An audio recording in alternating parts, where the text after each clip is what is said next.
Bonjour Nicolas Bay. Bonjour. Vous êtes secrétaire général du Front National, eurodéputé. Merci d'avoir accepté notre invitation.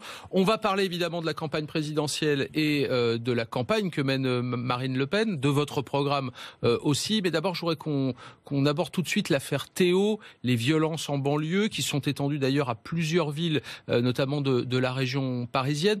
On a bien compris que le gouvernement essayait d'apaiser les tensions. Marine Le Pen, elle a immédiatement pointé le laxisme des responsables politiques. Demain, vous pourriez être à la place de l'exécutif. Vous feriez quoi là, concrètement, pour apaiser les tensions et éviter l'embrasement, concrètement ? Mais il ne s'agit pas d'apaiser les tensions, il s'agit de régler le problème. Il s'agit de faire preuve d'une absolue fermeté et de ne pas laisser la racaille, mettre le feu aux abribus, mettre le feu aux voitures. Il y a une petite fille de 6 ans qui a failli mourir brûlée vive parce qu'on laisse les délinquants, les criminels Alors, mettre très bien, dites-nous concrètement comment on fait. Eh bien, on donne les moyens et les effectifs à la police pour les mettre hors d'état de nuire, c'est-à-dire les interpeller, les placer en détention provisoire, les faire ensuite lourdement condamner par la justice. La place des délinquants, la place de ceux qui mettent le feu, c'est derrière les barreaux. C'est exactement ce qui est fait actuellement. Non, pas du tout, puisqu'on voit en réalité Benoît Leroux qui nous dit qu'il condamne les violences, mais le problème c'est de faire condamner les casseurs. Mais vos adversaires politiques disent que vous jetez de l'huile sur le feu, que en ce moment, au moment où il faut absolument éviter l'embrasement, les propos que vous tenez, que tient Marine Le Pen, risquent au contraire d'embraser la situation. Et ceux qui disent ça, c'est ceux qui ont acheté la paix civile avec l'argent public depuis des décennies. C'est la politique de la ville qui a coûté 100 milliards d'euros par an et qui est un échec total et un échec coûteux en l'occurrence. C'est-à-dire qu'on a mis de l'argent dans ces quartiers-là, on a soutenu, financé des associations parfaitement inutiles, tout ça pour essayer d'éviter l'embrasement, comme vous dites. Or, l'embrasement, il a lieu régulièrement. Pourquoi ? Parce ce sont des zones de non-droit, mais aussi des zones de non-France. Pourquoi faire la comparaison avec 2005, alors que vous savez très bien, par exemple, que là, ce qui se passe actuellement à Bobigny, à Aulnay, aux Ulysses, dans d'autres villes de la banlieue parisienne, n'a rien à voir avec 2005. 2005, c'était 3 semaines d'émeutes, 300 bâtiments détériorés, 10 000 voitures brûlées. On n'en est absolument pas là. Mais pourquoi faire cette comparaison-là ? Pour l'instant, c'est moins spectaculaire, mais ça pose le même problème. C'est des quartiers où les lois de la République ne s'appliquent plus, où c'est la loi des barbus ou la loi des dealers, parfois les deux ensemble, qui s'appliquent. Eh bien, il faut remettre l'ordre républicain. Il faut qu'à nouveau, ce soit la loi de la République qui s'applique. Il faut donner les moyens. Il faut réarmer la police, la réarmer moralement, la réarmer matériellement. Il faut mettre en œuvre, comme Marine Le Pen le propose, la présomption de légitime défense pour les policiers. Il faut augmenter les effectifs. François Fillon a supprimé 13 000 postes dans la police et la gendarmerie. François Hollande ne les a jamais reconstitués, c'était un mensonge. Il y en a eu 400 qui ont été reconstitués selon un rapport de la Cour des comptes. Eh bien, il faut évidemment redonner des effectifs à la police pour qu'elle puisse à nouveau faire son travail dans de bonnes conditions. C'est dans votre programme et c'est du long terme. Mais là, immédiatement, qu'est-ce qu'on fait pour éviter l'embrasement ? On envoie l'armée dans les cités, on multiplie les contrôles, on fait quoi concrètement ? Eh bien, on interpelle tous ceux qui mettent le bazar. Mais on les interpelle sur quelle base ? Comment ? Eh bien, tous ceux qui participent à ces émeutes, tous ceux qui participent à des rassemblements qui sont interdits, nocturnes, qui mettent le feu aux voitures, aux abribus, il suffit de les interpeller, de les placer encore une fois en détention provisoire et que le parquet mette en œuvre des poursuites contre eux. Alors, je voudrais qu'on reprenne l'affaire Théo dès le début. D'abord, une première question très simple et vous pouvez presque me répondre par oui ou par non. Est-ce que oui ou non, vous condamnez les conditions dans lesquelles Théo a été contrôlé avec de telles violences par ses policiers à Aulnay-sous-Bois ? Il y a une certitude, c'est qu'il a été blessé. Et évidemment, on peut avoir de la compassion pour ce jeune homme. Non, c'est pas ma question. Est-ce que vous condamnez ces méthodes ? Non, mais on ne sait pas. Aujourd'hui, il y a une enquête qui est en cours. L'IGPN, dans ses premières conclusions, a dit que ce serait plutôt accidentel. Laissons l'enquête se faire. Évidemment, on peut avoir de la compassion pour ce jeune Théo, mais ça doit être un prétexte ni pour jeter l'opprobre sur la police qui fait un travail remarquable dans des conditions très difficiles, ni évidemment le prétexte pour mettre le feu dans ces quartiers. Je voudrais essayer de comprendre pourquoi, quand on est un responsable politique comme vous, comme Marine Le Pen, pourquoi il est impossible de défendre à la fois les policiers quand ils sont agressés sauvagement comme à Viry-Châtillon et en même temps de dénoncer d'autres policiers, pas les mêmes en l'occurrence, qui outrepassent leurs droits. Pourquoi c'est si compliqué ? Mais monsieur Neumann, vous êtes enquêteur ? Vous savez ce qui s'est passé exactement ? On ne le sait pas encore. Donc restons prudents, ne jetons pas la suspicion comme ça sur la police. Non, mais vous donnez l'impression de soutenir par principe les policiers, alors que les faits sont quand même accablants. Non, je viens de vous dire qu'on peut avoir évidemment de la compassion et laissons l'enquête se faire. Mais ça ne doit pas être une raison, encore une fois, pour justifier les débordements absolument scandaleux, les espèces de scènes d'émeutes, de guérilla urbaine auxquelles on a assisté ces derniers jours. Au lendemain de ces événements, Marine Le Pen, elle s'est précipitée dans plusieurs commissariats pour parler de questions de sécurité. François Hollande, lui, est allé au chevet du jeune Théo. C'était sa place ou pas? Non, c'est pas sa place. Pourquoi? Tout simplement parce qu'il va pas voir toutes les victimes de tous les qui sont blessés. Donc vous admettez que Théo est bien une victime? En tout cas, il a été blessé, ça c'est une certitude. Mais on aurait bien aimé que François Hollande, il aille par exemple au chevet des policiers, les centaines de policiers qui ont été blessés au cours des 2 dernières années. Son ancien ministre de l'Intérieur, Bernard Cazeneuve. Une seule fois, sur 400 ou 500 policiers qui ont été blessés dans l'exercice de la responsabilité. Eh bien, il faut très clairement que les pouvoirs publics soient aux côtés des forces de l'ordre et non pas de façon très ambiguë. Je vous pose la question de savoir. Dans une démarche qui caractérise les socialistes, d'espèce de défiance, sous-jacente à l'égard de nos forces de police. Quand on voit par exemple que SOS Racisme est reçu à Matignon, on se demande bien à quel titre. SOS Racisme ne représente personne, il doit avoir 50 adhérents en France. Ils vivent sous perfusion d'argent public, c'est une association communautariste. Le rôle du Premier ministre, ce serait plutôt de recevoir SOS Police. Mais quand vous entendez le défenseur des droits dire que 40% des 18-34 ans avouent avoir été soumis à un ou plusieurs contrôles dans les 5 dernières années et que 80% d'entre eux sont perçus comme noirs, arabes ou maghrébins, ça pose pas de problème? Écoutez, c'est aussi la réalité de ces quartiers-là. Donc ça veut dire que les contrôles que vous appelez de vos voeux ont bien lieu, en l'occurrence. Non, mais qu'on contrôle tous les citoyens et qu'on évite.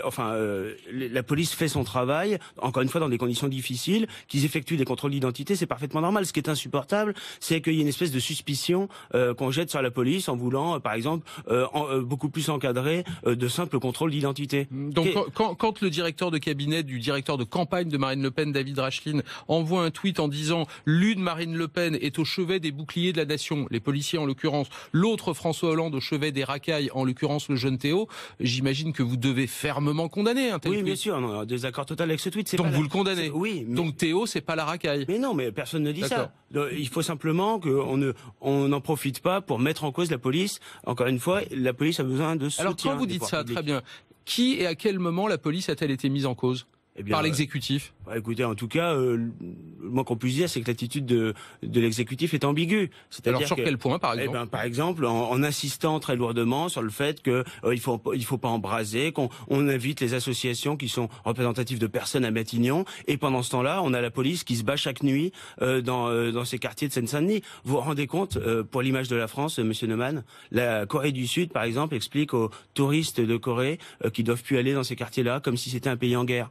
Voilà à quoi on en est réduit. Simplement parce que les pouvoirs publics sont plus capables d'assurer l'ordre républicain partout en France. Autre chose très concrète, la manifestation en soutien à Théo. Théo et sa famille qui avaient appelé, vous vous souvenez, au calme, avec une vraie dignité. Il fallait l'interdire ou pas? On est en état d'urgence. On est censé l'être, en tout cas, on sait plus bien à quoi ça correspond, parce que c'est un cadre juridique, finalement, qui n'est pas réellement utilisé. Mais on est en état d'urgence, ce genre de manifestation ne devrait pas avoir lieu, tout simplement. Mais depuis le début de cette affaire, le Front National donne l'impression, évidemment, de se saisir de ça. Vous l'avez dit, on est en campagne présidentielle aussi. Et bizarrement, vous ne parlez pas d'autre chose. Parce que dans cette affaire, il y a aussi, vous connaissez le jeune Emmanuel Toula, 16 ans, vous en parliez il y a un instant, c'est lui qui a sorti cette petite fille de cette voiture. Il est aussi l'image de ces banlieues, il est aussi représentatif, et sans doute bien plus que les casseurs qui provoquent ces incidents dans plusieurs villes. Encore une fois, vous n'en parlez jamais. Non, mais nous ne mélangeons pas tout. La réalité, c'est que ceux qui habitent dans ces quartiers-là sont les premières victimes de la délinquance. Les policiers sont les cibles régulières de ces délinquants et de ces criminels, mais de ces voyous. Mais dans ces quartiers-là, il y a la France populaire qui souffre. Il y a la France populaire qui souffre de l'immigration massive et de ses conséquences, c'est-à-dire l'insécurité généralisée, avec des pouvoirs publics qui ont abandonné littéralement ces quartiers entre les mains des barbus, des dealers qui aujourd'hui font la loi. Quand Marine Le Pen dit qu'il faut réapproprier ces quartiers-là, quand Marine Le Pen a dit hier, il faut pratiquer un vrai tour de vis. C'est quoi un tour de vis concrètement? On sort des limites du droit? Pas du tout. C'est la fermeté, c'est-à-dire qu'on redonne des moyens humains, des moyens matériels, des moyens techniques, des moyens moraux aussi, un soutien moral à nos forces de sécurité pour qu'elles puissent à nouveau mener leur travail dans de bonnes conditions matérielles et avec le soutien des pouvoirs publics. Alors justement, sécurité encore, il se trouve que Marine Le Pen était à Nice, pas très loin des lieux du drame qui a fait 86 morts l'été dernier au mois de juillet sur la promenade des Anglais. Elle a dit très concrètement, je la cite, rien n'est fait pour limiter le risque d'attentat. J'ai regardé depuis le début du quinquennat, il y a eu 4 lois antiterroristes, une loi renseignement, On est, vous le rappeliez, sous état d'urgence. Vous considérez néanmoins que l'État ne fait rien. Mais pour quelle efficacité, M. Neumann? Bien sûr que nos services de renseignement font le maximum. Et on l'a vu encore. Pourquoi dit-elle que rien n'est fait pour limiter le risque d'attentat? Il y a 100 mosquées salafistes identifiées. Combien ont été fermées? Il y en a 20 en 4 ans, en 2 ans, pardon, qui ont été fermées. Quand la Tunisie a été confrontée à des attentats, elle a fermé une centaine de mosquées radicales dans la semaine qui a suivi, immédiatement après. Combien d'imams extrémistes ont-ils été expulsés? Quasiment aucun. On voit bien qu'il n'y a aucune mesure qui est prise réellement. On a aussi, on le sait, des djihadistes qui vont revenir de Syrie ou d'Irak. Quelles sont les dispositions mises en œuvre par le gouvernement? Alors, rien, à part des centres de déradicalisation. Prenons ce point concret. Sont payés par le contribuable. Quand ils vont revenir, on en fait quoi? Eh bien, on les met en prison. On applique l'article 411.4 du Code pénal, c'est-à-dire qu'on les met en cause pour intelligence avec l'ennemi, on les place en détention et ils risquent 30 ans de prison ferme. Mais je le répète, vous êtes un responsable politique, donc vous devez être d'accord avec moi, les mots ont un sens. Quand elle dit « rien n'est fait pour limiter le risque d'attentat », il se trouve qu'il y a quelques jours, un terroriste a été arrêté avant de passer à l'acte au carrousel du Louvre. 4 personnes ont été interpellées avant de commettre un attentat sur le sol français. Ça veut dire que l'État ne fait rien, il fait des choses. Ça veut dire que la police fait son travail, que les services de renseignement font leur travail. Mais ce qui manque, c'est une volonté politique. Une volonté politique d'éradiquer l'islamisme radical sur notre sol. Dans sa sortie hier à Nice, Marine Le Pen, elle a aussi fait le lien direct entre terrorisme et immigration. Mais dans tous les attentats qui ont été commis sur le sol français, en l'occurrence, il n'y avait pas que des étrangers, il y avait aussi des Français, de papier français. Immigrés. Oui. En réalité, bien sûr que tous les immigrés ne sont pas des terroristes. En revanche, tous les terroristes sont des immigrés. Tous les terroristes sont issus de l'immigration et tous ont été bénéficiaires dans notre pays du laxisme judiciaire. Donc une fois qu'on aura expulsé les étrangers, on fait quoi avec ceux qui sont issus de l'immigration? Eh bien, qui sont français? Eh bien, on les assimile s'ils ne sont pas déjà assimilés. Mais ceux qui ont la nationalité française, ils participent de la communauté nationale. Alors si certains ne se sentent pas français, eh bien il faut évidemment faire preuve d'une fermeté absolue, ne pas laisser les revendications politico-religieuses s'installer dans notre pays, mais les étrangers en situation irrégulière, ils ont vocation à être expulsés du territoire national, et les étrangers en situation régulière, eh bien à l'issue de l'expiration de leur titre de séjour, eh bien on peut parfaitement soit les laisser rester, soit leur demander de repartir. Mais il faut évidemment, s'agissant de l'islamisme radical et du terrorisme, il faut traiter le problème en amont. Et le problème en amont, c'est l'immigration. Parce que quand vous regardez les attentats du Bataclan,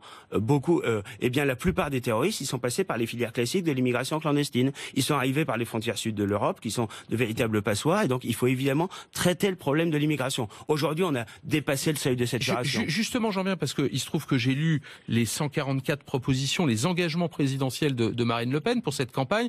Proposition numéro 26, vous dites réduire l'immigration légale à un solde annuel de 10 000. Il se trouve qu'on a distribué 227 000 titres de séjour cette année. Concrètement, comment on fait pour passer de 227 à 10 ? Qu'est-ce qu'on supprime? Eh bien, qu'est-ce qu'on interdit? Il y a d'abord l'immigration étudiante qui représente environ 60 000. On les supprime? Voilà. Non, pas du tout. Ils rentrent, mais il y en a à peu près autant qui sortent. Ou tous les ans, il y en a sortir. 60 000 qui arrivent. Oui, mais il doit y en avoir à peu près autant qui repartent. Comment on fait pour les faire à la fin de leurs études? Comment on fait pour les faire sortir? Eh bien, on leur donne des titres de séjour. On leur dit vous ne resterez plus sur le territoire français. Bien sûr, on leur donne des titres de séjour. Ils viennent se former en France. Ça participe évidemment du rayonnement de la France, mais il faut ensuite qu'ils fassent profiter de leur savoir et de leurs compétences à leur pays d'origine. Donc, ils n'ont pas vocation, pour l'immense majorité d'entre eux, à rester en France. Ensuite, s'agissant du reste de l'immigration, ensuite il y a les mariages. Eh bien, les mariages, il faut faire preuve de fermeté, c'est-à-dire contrôler bien sûr la fraude, parce qu'elle existe, les mariages blancs. Et puis ensuite, il y a toute l'immigration dite de travail, alors que 95% d'entre eux n'ont pas de contrat de travail. C'est 22 000 personnes. Hein. Oui, voilà, mais c'est pas négligeable. Et puis il y a l'immigration familiale, c'est le regroupement familial. Et bien évidemment, c'est 11 000 personnes le regroupement c'est pas familial. Négligeable non plus. Eh bien, il faut évidemment y mettre fin à ce regroupement familial, et enfin il faut inverser la tendance, c'est-à-dire que ceux qui sont clandestins doivent être expulsés, et ceux qui sont en situation régulière avec un titre de séjour, eh bien à l'expiration de leur titre de séjour, eh bien on peut leur demander de repartir. Il y a déjà 13 000 expulsions forcées en France. Juste un mot, je reçois là à l'instant un tweet. Il y a surtout un vrai problème, Monsieur Neumann, c'est que 94% des déboutés du droit d'asile ne sont pas expulsés. Je reçois à l'instant un tweet d'un téléspectateur qui fait référence à la conversation qu'on avait il y a un instant, et il pose cette question-là, je vous la pose. Ça fait combien de temps que ce monsieur, vous-même, n'a pas mis les pieds dans un quartier populaire? Il n'y a pas longtemps du tout, parce que vous savez, moi je suis un élu de la banlieue de Rouen, élu municipal, régional à Elbeuf, donc je connais très bien ces quartiers populaires. On a le temps même quand on est député européen. Oui, bien sûr, on a le temps, on est sur le terrain, on est aux côtés des Français qui souffrent. Marine Le Pen, elle est toujours en tête dans les sondages au premier tour de l'élection présidentielle. Pour le moment, elle est donnée battue au second tour. Elle a esquissé dimanche les contours de ce que pourrait être une future majorité à ses côtés, et elle parle de rassembler au-delà du Front National. Alors elle a cité des noms, Henri Guénaud, mais il a dit non. Nicolas Dupont-Aignan, il a dit ni oui ni non. C'est un peu court quand même pour former une majorité pour gouverner. Mais elle a donné des exemples. Alors très bien, vous en avez d'autres? Écoutez, il y a tout un tas de personnalités. Qui? Thierry Mariani, par exemple. Thierry Mariani pourrait quitter les Républicains pour venir chez vous. C'est pas ce qu'on dit. La question n'est pas là. Si Marine Le Pen est élue présidente de la République, eh bien, elle constituera une majorité avec un objectif, c'est d'avoir une majorité à l'Assemblée nationale. Ce sera composé bien sûr du Front National, qui constitue l'ossature de ses soutiens, mais il y aura aussi des gens qui nous rejoindront. Il ne s'agit pas de demander à ces gens-là de quitter leur parti, de nous rejoindre immédiatement. Il s'agit simplement de montrer qu'on est dans une démarche de rassemblement de tous les patriotes. Et que se passe-t-il si au lendemain de l'élection présidentielle, elle n'a pas la majorité? Elle devient une présidente de cohabitation, elle reste en poste? Écoutez, d'abord, je crois qu'il y a une logique institutionnelle qui fait que si les Français portent Marine Le Pen à l'Élysée, c'est-à-dire qu'elle a 50% des voix, mécaniquement, elle a une majorité. Ils lui donneront une majorité à l'Assemblée nationale. Je vous rappelle d'ailleurs que ce risque de ne pas avoir une majorité, il existe pour d'autres candidats. Je pense notamment à Emmanuel Macron, dont on voit bien qu'il n'a pas de parti et qu'il a des soutiens qui sont très, très nébuleux, et donc il aurait sans doute une grande difficulté à constituer une majorité. Mais vous savez, au-delà, nous tendons la main, nous, à tous les patriotes. Ça peut s'adresser à des personnalités ou à des élus, mais ça s'adresse surtout à tous les Français. Moi, je pense évidemment à ces électeurs désabusés déboussolés par François Fillon, qui veulent qu'on rétablisse l'ordre, qui veulent qu'on soutienne l'économie réelle. Justement, Nicolas, vous me servez la transition. François Fillon a présenté ses excuses, il est reparti en campagne, c'est compliqué. Est-ce que vous considérez qu'il est aujourd'hui disqualifié? Oui, je crois qu'il est disqualifié pour deux raisons. À la fois en raison de sa personnalité, qui était sans doute un peu méconnue des Français, et en raison des révélations en particulier de ces dernières semaines. Je crois qu'il a pas dissipé les doutes très sérieux sur les conditions d'embauche de son épouse en particulier. On voit bien que ce qu'on lui reproche, c'est un emploi, c'est une feuille de paye en l'occurrence un haut niveau de rémunération. Mais alors très bien, je vais jusqu'au bout. On connaît les faits et la justice se prononcera. Mais pourquoi serait-il plus disqualifié que votre candidate, qui elle-même est soupçonnée d'employer des assistants parlementaires à d'autres tâches? On parle au Parlement européen d'un préjudice de 7 millions d'euros. Mais qui dit ça, monsieur 7 millions d'euros, le Parlement européen. Oui, ce sont des adversaires politiques. Il n'y a pas de décision de justice. Au contraire, c'est une décision. Il n'y a pas de décision de justice, mais il y a une information judiciaire qui a été ouverte le 15 décembre pour abus de confiance, escroquerie. Écoutez, c'est monsieur Schulz qui a demandé à madame Taubira d'ouvrir une enquête. La vérité, c'est que le Parlement européen... En fait, vous utilisez les mêmes arguments que François Fillon. Non, pas du tout. Pas du tout. Il n'y a pas d'enrichissement. Il y a ce qu'on reproche à nos assistants parlementaires, c'est de trop travailler. C'est de travailler comme assistant. Vos assistants parlementaires, ils ne travaillent que pour vous et à Bruxelles et à Strasbourg. Oui, bien sûr. Ils sont assistants des députés Front National, et ils sont aussi, c'est vrai, des militants politiques. Mais ça, c'est pas interdit. C'est pas des sous-citoyens, c'est pas des citoyens de seconde zone. Non, mais quand on voit les affaires qui sont liées au Front National, on se dit peut-être que les affaires. Mais soyons précis, mais non. Soupçon de financement illégal pour la campagne de 2012. Le secrétaire général du Parlement européen, c'est un militant politique, c'est l'ancien porte-parole électoral de madame Merkel. Bon, il utilise les leviers de pouvoir administratif qui sont les siens pour faire un acharnement méthodique contre les députés du Front National, et d'ailleurs aussi les députés du UKIP, c'est-à-dire tout ce qui constitue une opposition au consensus droite-gauche qui existe à Bruxelles. Il y en a eu d'autres qui ne sont pas de votre bord politique, qui ont été condamnés. Pour l'instant, en tout cas, c'est le Front National et le UKIP qui sont victimes. Juste un mot, parce que c'est important. En nous quittant là à l'instant, vous allez partir directement pour Strasbourg. Dans quelques heures, on va voter le CETA, le traité Europe-Canada, traité commercial. Oui. Vous l'avez lu? Oui, je l'ai lu. Vous l'avez lu in extenso? Oui, enfin, je l'ai lu pour l'essentiel, oui. Et pourquoi considérez-vous qu'il ne faut pas le voter? Eh bien, parce qu'il a un peu les mêmes défauts que le projet de traité transatlantique, qui, à mon avis, est enterré grâce à l'élection de Donald Trump. Mais on voit bien que ce libre-échange, il est contraire à nos intérêts. Ça n'est pas le meilleur bouclier contre le protectionnisme de Donald Trump? Au contraire, nous devons, nous aussi, nous protéger. Donald Trump a raison de protéger l'économie américaine. Il l'a fait de façon spectaculaire en demandant aux constructeurs automobiles de ne pas délocaliser au Mexique, en indiquant qu'ils mettraient en place des protections douanières. Et bien immédiatement, ils ont annoncé qu'ils rapatriaient leurs unités de production sur le territoire, sur le sol américain. Eh bien, il faut faire la même chose, il faut protéger notre économie. On voit bien d'ailleurs que le CETA est un détournement en quelque sorte du TAFTA, c'est-à-dire qu'il y a des entreprises américaines qui ont des filiales au Canada, et donc de cette manière-là, elles pourraient être en position de concurrence déloyale, parce qu'elles n'ont pas les mêmes normes que nous avec nos entreprises françaises et les entreprises européennes. Ça dessert évidemment nos intérêts, c'est la logique mondialiste, ultralibérale de dérégulation totale. C'est le projet de Fillon et Macron, c'est-à-dire toujours moins de protection pour les Français. Nous, ce que nous voulons, c'est des frontières qui protègent contre l'immigration et des vraies protections économiques. Une fois que le Parlement européen aura voté, ce seront les parlements nationaux qui voteront. Merci Nicolas Bay d'être venu répondre à nos questions.